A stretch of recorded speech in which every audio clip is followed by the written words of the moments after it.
Where the Crawdads Sing is a best-selling novel written by Delia Owens, a former wildlife biologist and author of several non-fiction books. The novel is set in the marshes of North Carolina and tells the story of a young girl named Kya Clark, who is abandoned by her family and grows up alone in the wild. The novel has been praised for its vivid descriptions of nature, its compelling plot, and its portrayal of a resilient and independent female protagonist. The novel begins in the 1950s, when 6-year-old Kya is abandoned by her mother and siblings and left to live with her abusive and alcoholic father in a shack in the marshes.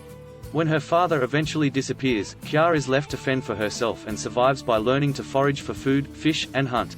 Over time, Kya becomes a skilled naturalist and develops a deep love for the marsh and its inhabitants. As Kya grows older, she becomes increasingly isolated from the people in the nearby town, who view her as a strange and uneducated marsh girl. However, she finds solace in her connection to nature and her friendship with a local boy named Tate. Tate teaches Kya to read and write, and they form a close bond that eventually turns into a romantic relationship. Despite the happiness Kya finds with Tate, their relationship is strained by their different goals and aspirations. Tate leaves for college and Kya is left alone once again. When a popular young man from town is found dead in the marsh, Kya is suspected of his murder and put on trial. The trial reveals painful truths about Kya's past and forces her to confront the harsh realities of the world outside the marsh. The novel is told in alternating chapters, switching between Kya's life story and the investigation into the murder.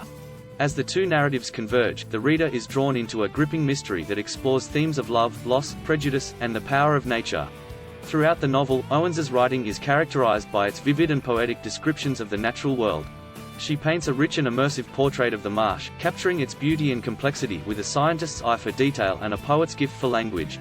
At the same time, she creates a powerful and empathetic portrait of Kya, a character who is both vulnerable and resilient, and whose story reflects the struggles and triumphs of marginalized people everywhere. Where the Crawdads Sing has been widely acclaimed by readers and critics alike, and has been translated into more than 40 languages. It has been praised for its lyrical prose, its evocative sense of place, and its emotionally resonant characters. The novel has also been the subject of controversy, with some critics accusing it of cultural appropriation and misrepresentation of the black characters in the story. Despite these criticisms, the novel remains a beloved and powerful work of fiction that has touched the hearts of readers around the world.